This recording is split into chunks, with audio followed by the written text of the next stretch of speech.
On vous parle ce soir de la formation professionnelle et des apprentis. Oui, c'est une compétence très importante. Jugez plutôt presque 90 millions d'euros de budget consacrés à ce secteur par les deux régions Bourgogne et Franche-Comté. Ces aides profitent entre autres aux entreprises et aux apprentis.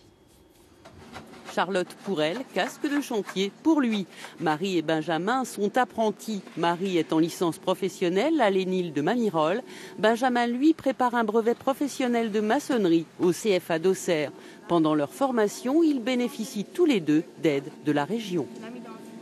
La Franche-Comté nous aide en nous finançant une partie des kilomètres parcourus entre le centre de formation et l'entreprise. C'est un petit bonus. Ça bouche les trous, non, c'est bien. Comme Marie et Benjamin, près de 20 000 jeunes sont en apprentissage en Bourgogne et Franche-Comté.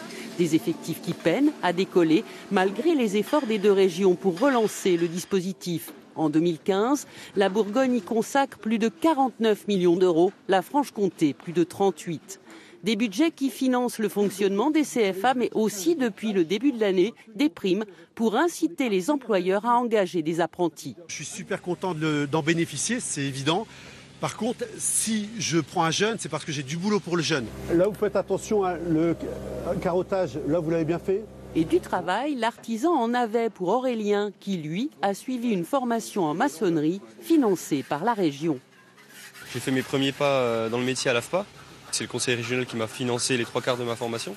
On avait des stages obligatoires à faire en entreprise, donc je les ai faits chez Monsieur Nonc. Par la suite, il m'a embauché en CDI.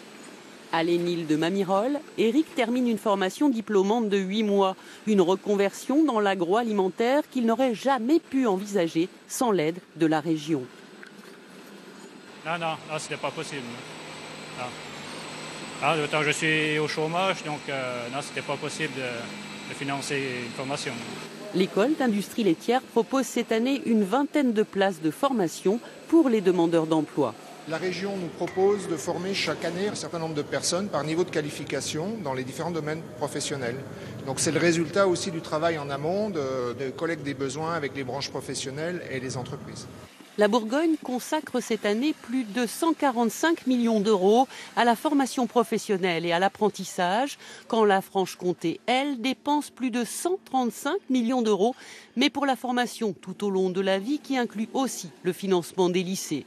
Une enveloppe moins importante et trompeuse, les deux régions investissent proportionnellement la même part de leur budget dans ces domaines.